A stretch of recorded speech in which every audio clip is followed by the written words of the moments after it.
Hello aspirants, I am a Professor Rahul Singh and in this lecture we will discuss about the first topic of UPSC Optional Zoology and that is classification.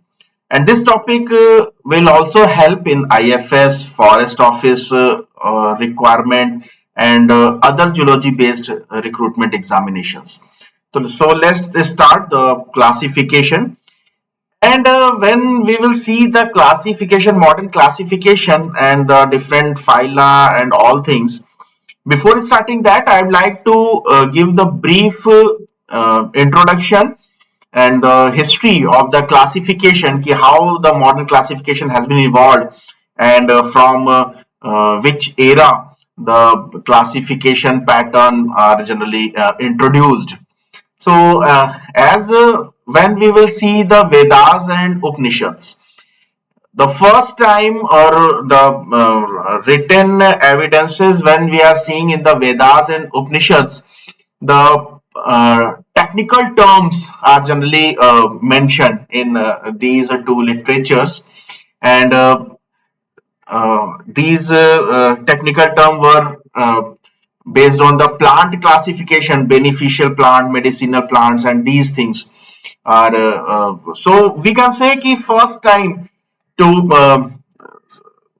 put the organisms into the different groups or the terms, technical terms, which further developed into the scientific manner, we can see into the Vedas and the Upanishads. And after that, the Charak and the Susutra. When we will see these two ancient Indian scholars, they were the also the physicians who contributed lots in the diversity and mostly diversity on the basis of plant diversity, the group of the plants. And again in the ancient or the early age of the classification, the people were focusing on the plants, the diversity of the plants. Then when we will see the Parasra, who compiled the ancient plant science in the Vrikshayurveda. So Vrikshayurveda is a literature which is compiled by this Parasra, and again it was totally related to the plant science. So he compiled the ancient plant science in the one literature. And then Hippocrates. Hippocrates and Democritus. These were two philosophers and you can say in the modern term the scientists who made early observation on the animal. But their observation or classification were not much useful. But again, the first time the any person or the team of the person recognized and started the observation of the animals also. Then Aristotle, who is called as a father of biology, and he also classified the animals in the different categories. But his category was only in the four different, means birds, fish, whales, insects. Only the four different categories he classified the animals. But then the question arises, what about the other animals or the other organisms?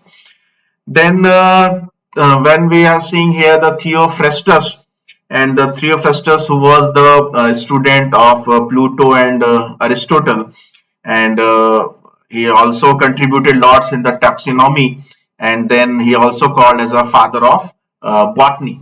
Okay, and after that, when we will see in the classification journey, then we found that the Albertus Magnus. Magnus first time used the lenses, the crude lenses, and when he used the crude lenses, he identified the monocot and the dicot plants on the basis, we know very well, on the basis of the type of the seed, monocot and the dicots, which is also part of the modern taxonomy in the plants. So Magnus, by his crude lenses, he organized and recognized monocot and the dicots. And then Otto, and Otto used the term perfecti and imperfecti. Perfecti and imperfecti, these two terms which you are seeing here were used by the Otto on the basis of presence and absence of the flower in the plants. If the plants are having the flower, then he categorized the perfecti, or they use the term for that group is perfecti. And if plants are not having the flower, then he used the term imperfecti groups.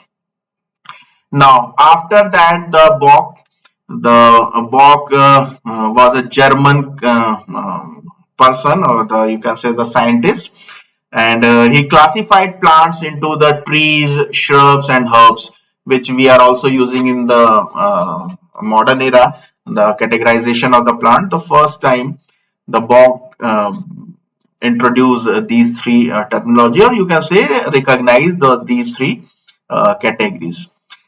Then after the Bock, when we are talking about the Cisalpino, and Cisalpino classified the plant on the basis of habit and the fruit, the type of the fruit, presence and absence of the fruit. Then plants were classified. And after that, the Gaspen Bohin, and the story of the Bohin is very interesting because he was the pioneer of the binomial nomenclature. We know very well the Carl Linnaeus is a father of the binomial nomenclature, but before the Carl Linnaeus, the Bohin was also introduced or tried to introduce the binomial nomenclature in the classification. And then John Ray. John Ray with the Willoughby visited so many places on the earth, but unfortunately the Willoughby died in an early age. But John Ray continued the work, and he compiled their knowledge in terms of genus and the species. So you can say the John Ray was the first person who distinguished the genus from the species, and recognized कि genus and species, there are the two different terminology which we should use for the identification or the classification of the any organisms. And after the John Ray, when we are seeing here the Carl Linnaeus, which I told you, he is a father of the taxonomy, and Carl Linnaeus also started the classification of the plants on the basis of the flower, the number of petals, number of carpels.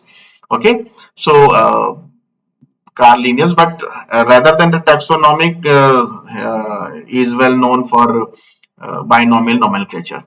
And then Lamarck and the Darwin, the these two worker who participated more in the evolution. Lamarck participated and used disuse of the organs given the principle, and then Darwin given the principle of natural selection theory, survival of the fittest. So these two scientists also contributed in the taxonomic journey or the classification concept in the biology. Then modern scientists, or why I'm saying the modern scientists, because Haeckel and the Huxley, they worked lots also in the cell theory and ecology. So when we are seeing the Haeckel given the phylogenetic tree diagram. Phylogenetic tree, what is happening where the branches are there, where the ancestor connected with the descents, or descent connected with the ancestor. So we can see how evolutionary connect between the organisms, the different organisms, different descents are or evolved from the single or the common ancestor. So it was the Ernst Haeckel, and then the Huxley introduced the new systematics, which was the base of this modern systematic modern classification, and in 1940. So it was the simple, you can say the brief history how the taxonomy behavior or the concept has been evolved in this biological science. So after seeing these all history, we can say the systems of biological classification can be represented in the three ways: the artificial system, the natural system of classification, or phylogenetic system of the classification. When I'm talking about the artificial system of the classification, the base of the artificial system of the classification is totally convenience. It was very early when the very earlier uh, the scientists, they were by their own convenience, they were classifying the organisms, and it was totally arbitrary. So arbitrary criteria they adopted by convenience, they classified the organisms. Uh, if I would like to explain it in the detail, see, convenience means ki, by the example, if I would like to explain, ki, suppose that flying animals, insects are also flying, means butterfly and birds and the bat. In the modern taxonomy, modern classification, we know very well one group is invertebrate or non-chordate, second group is a chordate, and when we will go for the class and the phyla base, so some is arthropod and some class is apes and then mammals.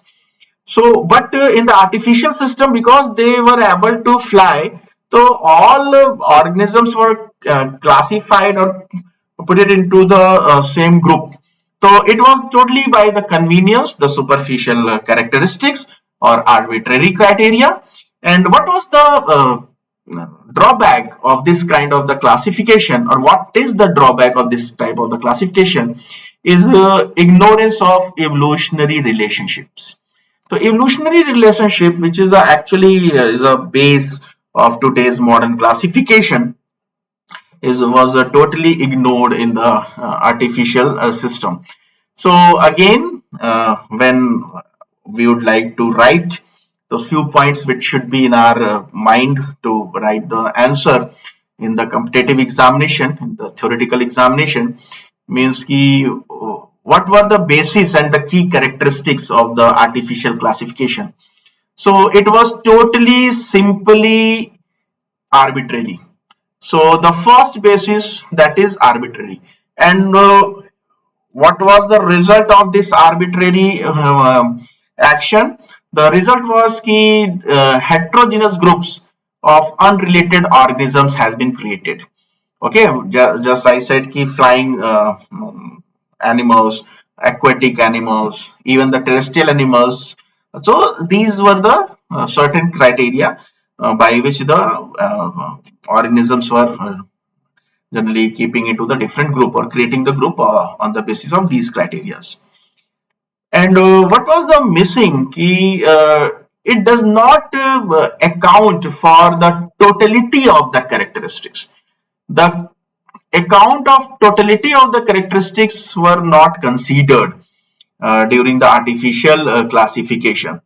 So when we will see the pioneer or the big name or the name who participated or did well in the artificial classification, and it is Pliny in the 1st century AD, and he classified the animals in three different groups: land living organisms, the flying organisms, or the water aquatic organisms. So flying versus non-flying concept he created.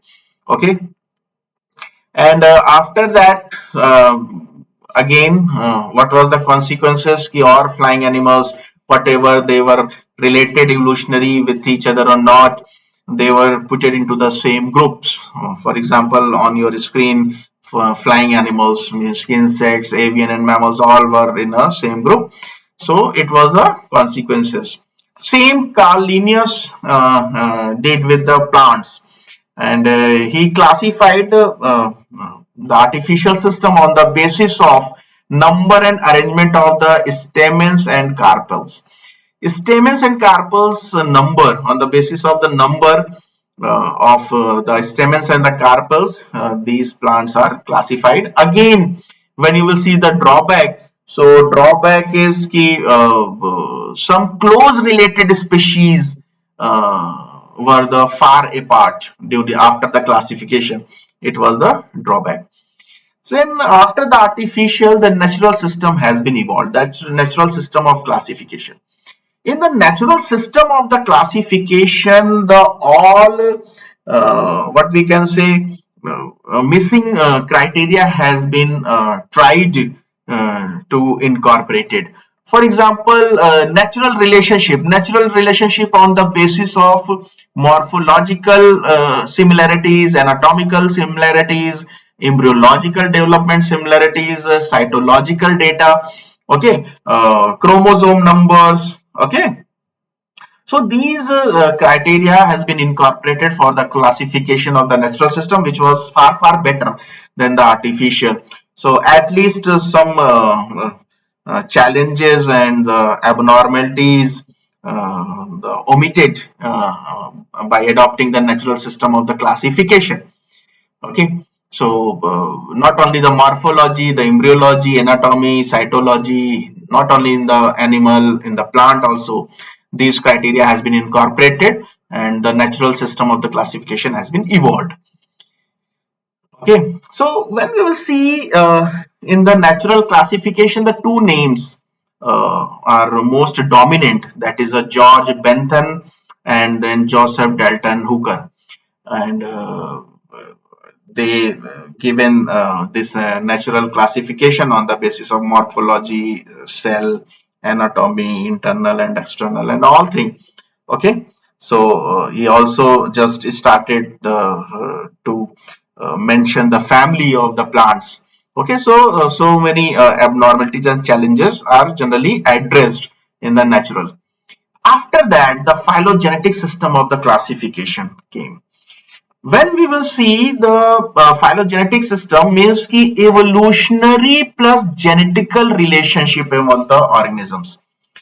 Not only the anatomy or the cell, but evolutionary ki how descents are evolved from the common ancestors, and our gene level, at the gene level, because technology had been developed that time, so genetic level what type of the genes are present in the similar organisms, and then they can classify it in the classes, order, families and other categories of the classification.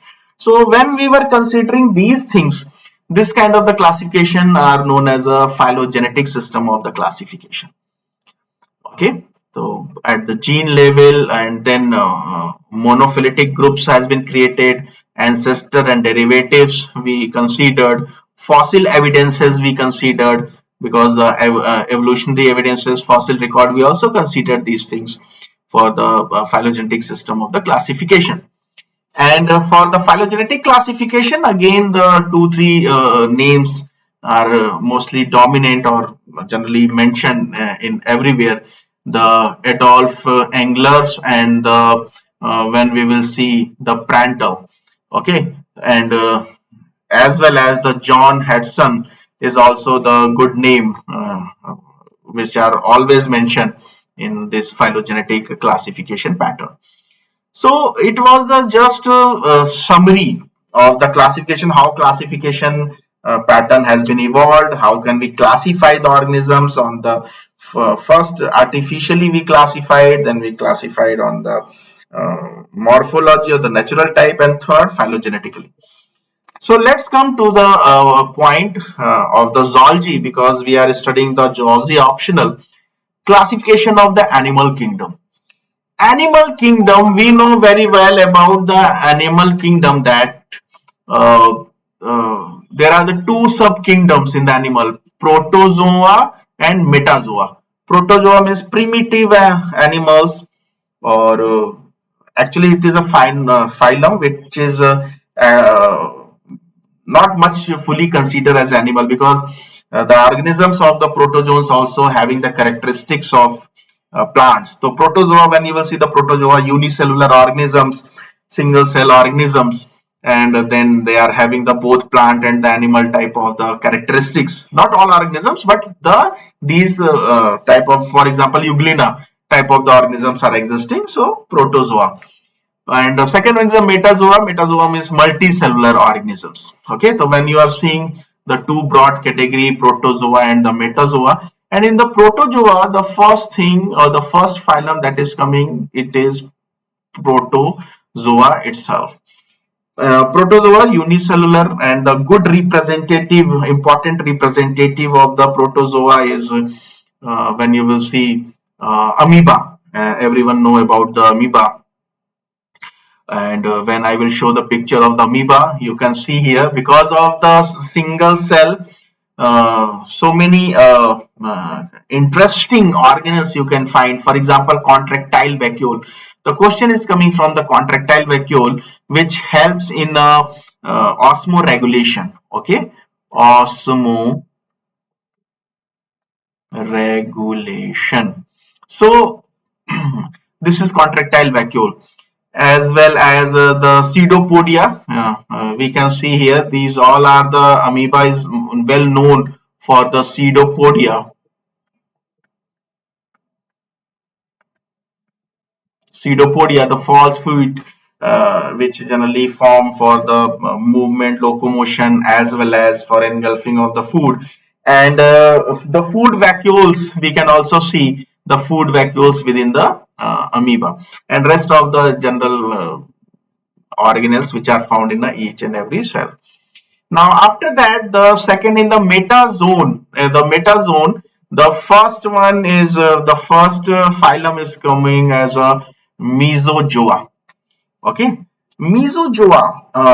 When we will see the mesozoa, representative of the mesozoa, it is worm-like animals are formed. Worm-like marine animal. Okay, and this animal are mostly found, or uh, behavior is parasites. So these are the multicellular but not a tissue grade body organization, or not a well known layers are formed. Okay, so which how can we say which characteristics what we can write against the mesozoa? So we can say ki in this category of the animals, the somatoderms are found. Somatoderms are found. Somatoderms, the group of the cells, somatoderms are found, and these somatoderms are having the ciliated, when you will see ciliated cells. Which kind of the cells? Ciliated cells. These ciliated cells are surrounding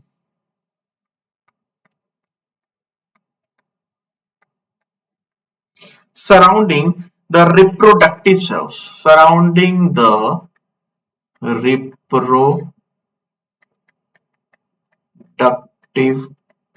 cells.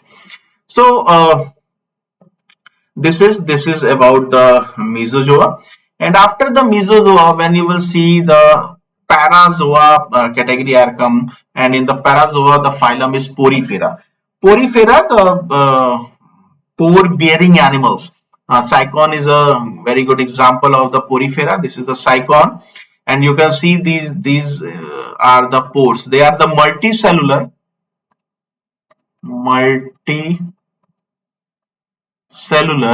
but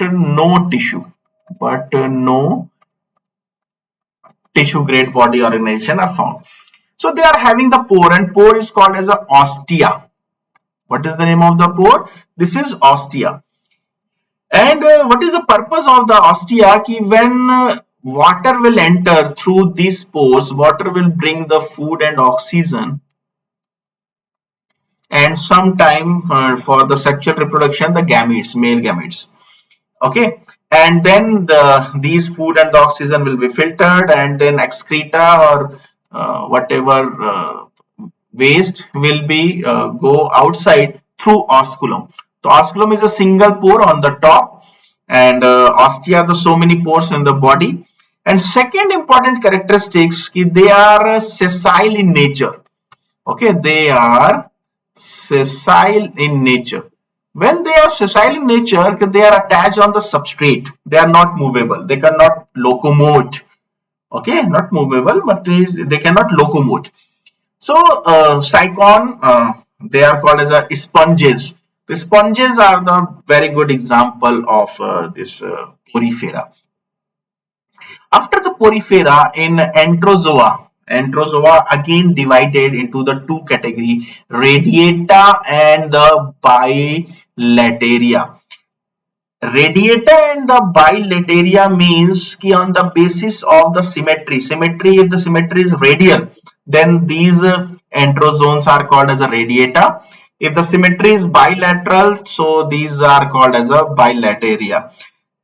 Symmetry, then the coelom, these are the separate topic in the UPSC zoology.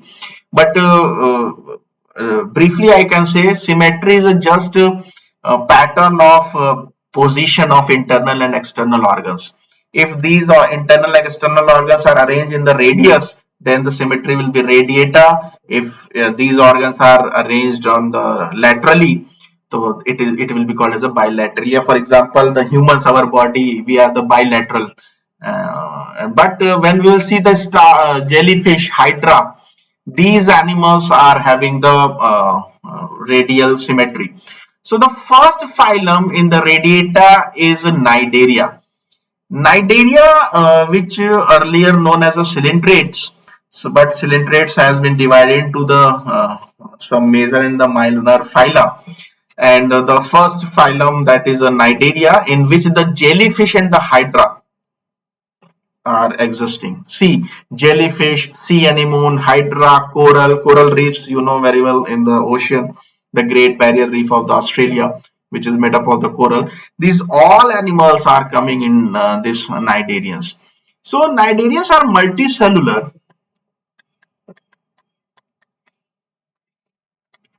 plus tissue grade body organization. When you see the tissue grade body organization is existing, they might be the sessile or the free swimming. Actually, the when you will see cnidarians in the detail, they show the alternation of the generation. Alternation of the generation means ki, there are the two stages, polyp and the medusal stage. And in, when you will see the jellyfish, that is a medusal stage, umbrella like. And when you will see the hydra or the coral, these are the polyp stages. So these stages are coming in the life, and that's why this is called as a alternation of the generation. And so in the detail we will see when this phyla will come for the detailed study. So this is the cnidarians, tissue grade body organization, not organ. Organ is not developed till the cnidarians. Only the tissue grade body organization means the layers, the two layers of the body has been developed. Then after there is a ctenophora. Ctenophora is a little bit similar with the cnidarians, but because of the comb plates, when you will see, this is the comb jellyfish, and the comb plates, you can see here these comb plates. Because of these comb plates, they are keeping into the separate phylum, that is ctenophora. And after the ctenophora, the radiata group is completed, then come to the bilateria, which one is the largest group when we are seeing in this classification chart. And the first one, when you will see here, the Acylometa. In the Acylometa, the first phylum is a Platyhelminths. Platyhelminths we know very well, dorso-ventrally flattened body. Okay, the body is dorso-ventrally flat body. That's why plate-like body. That's why you can remember the platyhelminths. And platyhelminths is a important, you can say, the phylum, because organ grade body organization first time we are seeing in the platyhelminths, and as well as there are the diversity of the platyhelminths which I am trying to show. This is the planaria. Planaria is well known for only the free living platyhelminths, category or first character of this platyhelminths. And second one about the planaria, it is having the well regeneration power, very well regeneration power.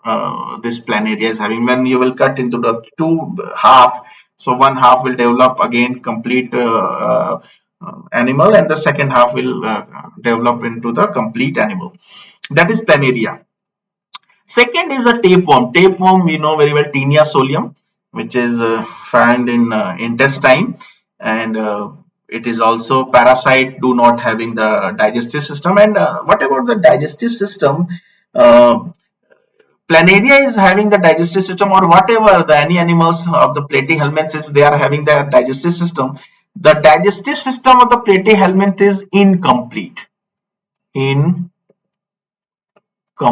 Incomplete digestive system means only one pore for the intake and eject of the waste, intake of the food and eject of the waste. So this kind of the means ki alimentary canal is blind. But tapeworm, because it is parasite found into the intestine, absorb the digested food, so do not have any digestive system. So it is important for that. The larva of the platyhelm, this tapeworm is a cysticercus. The question is coming. We will discuss in the detail when we will discuss the phylum. Then after the liver fluke is also very important because of their larval stages. 4 5 larval stages are there: Miracidium, Radia larva, then Cercaria, Metacercaria. These are the stages of this liver fluke, and which is found into the bile duct. So it is also platyhelminths, and because of the larval stages and parasitic adaptations. Sometimes the question is coming from the parasitic adaptation. So liver fluke is a very good example of the parasitic adaptations. Tapeworm is also very good into the parasitic adaptation, how to hook themselves into the alimentary canal or the bile duct, how protect from the enzymes and the acid and the different things of the body. So these adaptation we will discuss in the detail, but platyhelminths is a next phylum. After the platyhelminths, there is a Nemertenia. And when we are talking about the Nemertenia, Nemertenia or the Nemertia, sometime it is called as also the Nemertia. It is ribbon worm. The example is ribbon worm. Am I right? Ribbon worm, when you will see it, they are having the proboscis. When you will see, proboscis means protruded or the extended part of the mouth.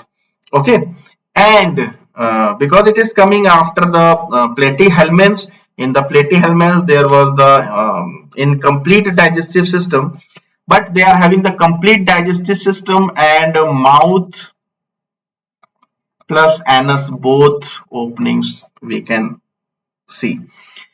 Some interesting part has been discovered about the ribbon worm. Key circulatory system found, closed circulatory, and it is marine also. You can write here. It is marine also. So few points which you can write here. And I'd like to say, if you want to get the notes, so in my channel, and you can send the message, or on my mobile number you can send the message, or telegram channel you can join, and then you can get the notes key how much you have to write against the 10 marks or the 15 marks question which are generally asking. So this is ribbon worm of the Nemertia, and very interesting part key they are having the closed circulatory system, closed circulatory system. Generally, circulatory system, first time we studied in Annelida, hemocoelomic system, which is resembled to the circulatory system. So it is not only the blood is flowing, that is again same type of the coelomic fluid, but the considered as a closed circulatory. So scientists also found that they are having some closed type of the circulatory system. The Nemertea is again the good phylum or minor phyla. Whatever the minor or the major phyla, we will discuss at the end of this slide. Now, after that, there is a pseudocoelomata group. Okay, in the bilateria, again, we are seeing here the three groups are created: acoelomate, pseudocoelomate, eucoelomate, on the basis of the coelomic cavity. What is the coelomic cavity? The cavity between the body wall and alimentary canal or the gut, and it should be lined by the mesoderm. So if it is absent, acoelomates. If it is present but not lined by the mesodermal layer, that is pseudocoelomate. If it is present and lined by the mesodermal layer, that is eucoelomates. Then the pseudocoelomates, the first phylum is SK helminths, and the representative of the SK helminth is Ascaris. Round worm, when you will see here, this is the Ascaris, and male and female Ascaris picture is here. We can the question is also coming, how can you identify the male Ascaris? So you will write the size is smaller, but prehensile tail, you can see here this prehensile tail. Prehensile tail is a important characteristics of the male Ascaris. So Ascaris, first time after the organ of bearing animals, the false coelom means ki cavity was present in between the body wall and the gut, but that cavity was not lined by the mesodermal layer. So pseudocoelomate, because of the pseudo, and they are also parasitic. SK helminths are totally parasitic, not like a platyhelminths ki planaria or the free living. They are mostly parasitic, and so this is the another phylum. After this, the another phylum is Entoprocta. When you will see the Entoprocta, the Pedicellina is a representative of the Entoprocta. It is look like that. To see, it is totally different from the SK helminths. Entoprocta, when you will see, they are the fixed and starved animal.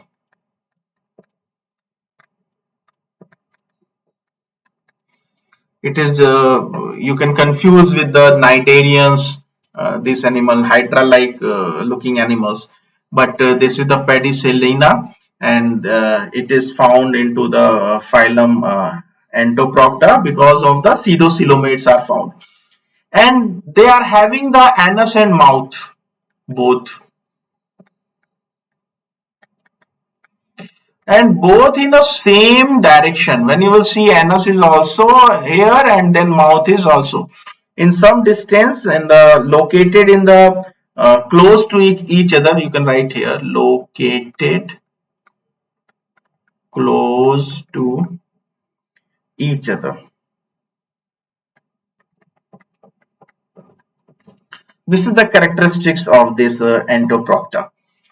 After the Entoprocta, the next one is Acanthocephala.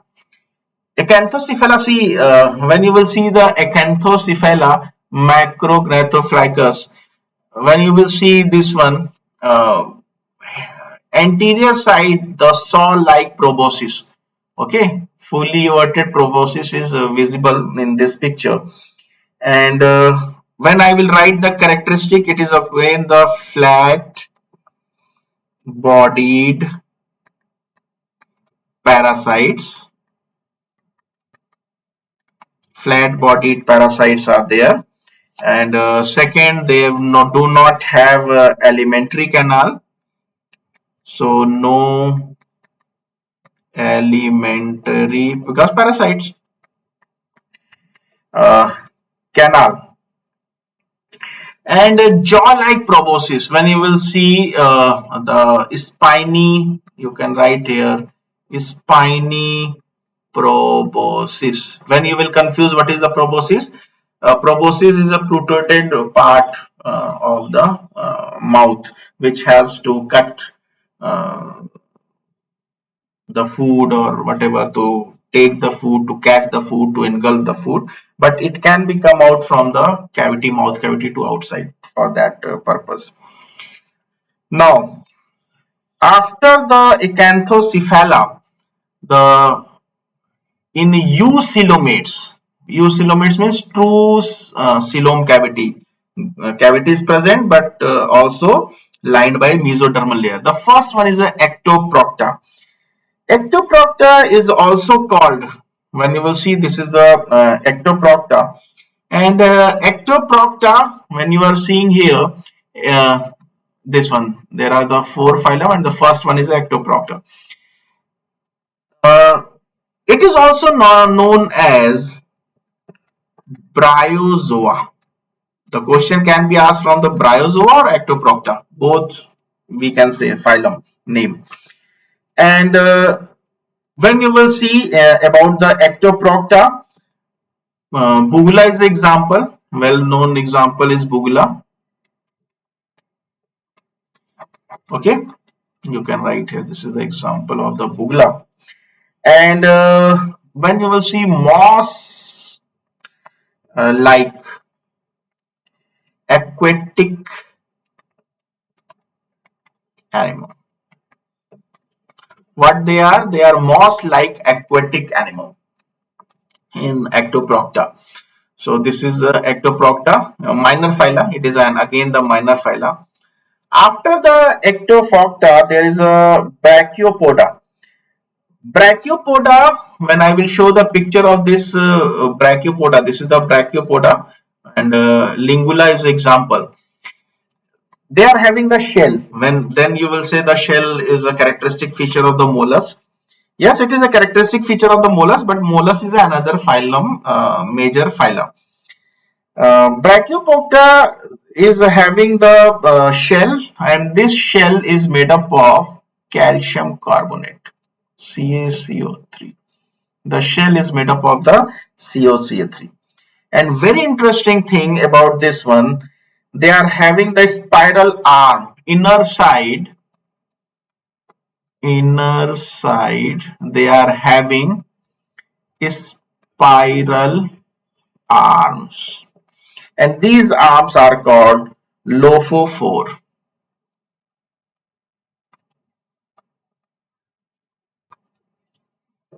Lophophore. Okay, now this is the lophophore which you can see here. Okay, so coming the 2-3 phylum will have this lophophore. So this is the lophophore, and because of the lophophore, which is inside the body, inside the cavity, which helps again for catching, saw, and cutting of the food and all. The brachiopoda, lingula is a example. After that, the minor phyla is Phoronida. When we are talking about the Phoronida, Phoronida is again small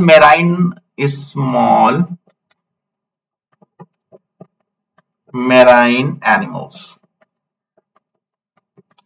Okay, and they also having the lophophore. So when you will say they do the filter feeding with lophophore.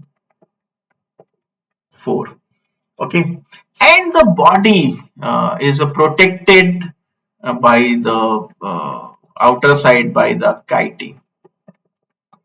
Chitin are found in this when you will see the Phoronida animals. Then after the Phoronida, the next one is a mollusca. Mollusca means soft-bodied animal, and the phyla is a snail is a representative of the mollusca, and in mollusca is called as a soft-bodied animal. Okay, Sometimes they are having the hard shell, sometimes they do not have. For example, octopus is also belonging to the phylum mollusca, but so they do not have the shell, but most of the mollusks are having the shell. For example, snails, bivalvia, okay, they were having the this hard covering. Then after the mollusca, the next phylum is Annelida. Annelida, in the Annelida, I told you the segmented body.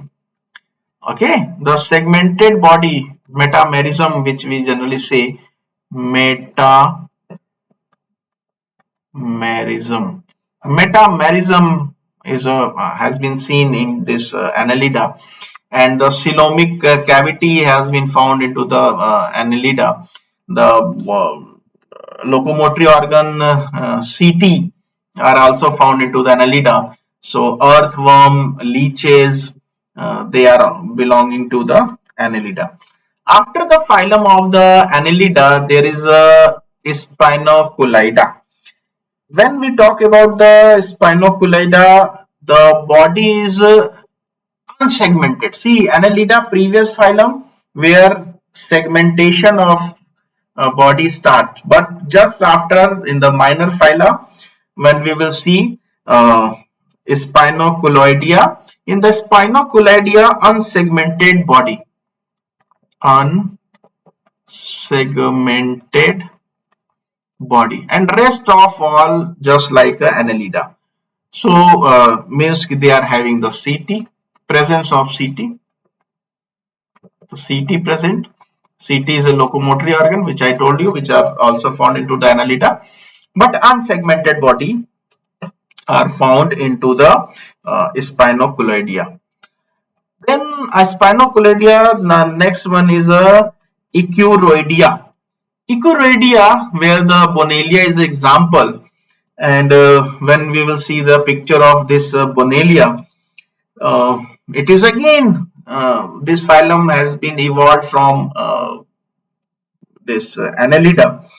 So anterior end of the body is projected at the proboscis. So having the proboscis is a character of this Echuroidea, and so it is again the minor phyla, and the rest are just like Annelida. After that, the arthropoda. Arthropoda means jointed appendages, and all insect. It is the largest phylum in the animal kingdom. You know very well. So I'm not going to explain what is there into the arthropoda. Insects are there, and crabs, prawns. These all are the arthropods. So jointed appendages, compound eyes. These are the characteristics of the arthropoda, and it is largest phylum. After the arthropoda, sorry, after the arthropoda, when you will see, next one is Ketognoidea. When we will see the Ketognatha or Ketognoidea, these are the marine animals. Ketopterus is the example, है ना? Marine, slender, transparent, sorry, transparent bodied animal are generally found. And when you will see in this mouth portion, so mouth portion is surrounded by the spine.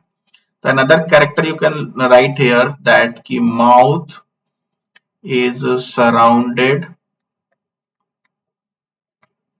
by spines.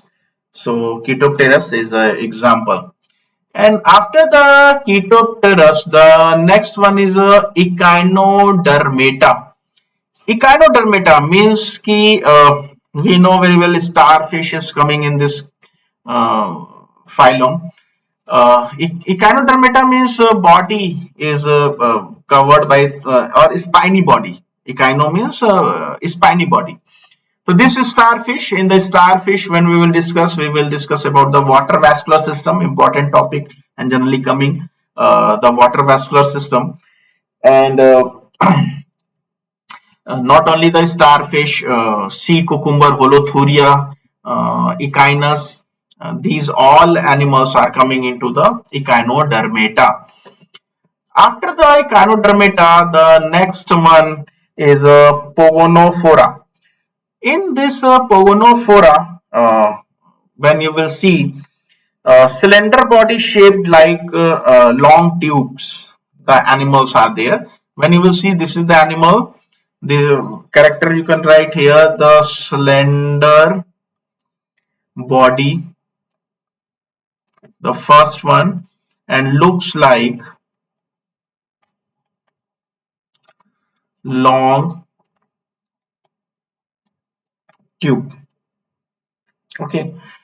And the third important characteristics, they do not have the digestive system. No digestive system.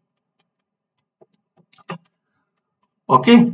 So when you will see the Rifchia, that is a representation of this Pogonophora. And after that, there is a phylum Hemichordata. Hemichordata, where the false notochord is present. Balanoglossus. Actually, in the balanoglossus, when you will see the picture of the balanoglossus, their buccal cavity extended backside, and which is looks like a notochord. That is called as a buccal diverticula because of this buccal diverticula. Okay, so which supports or looks like or just like a notochord.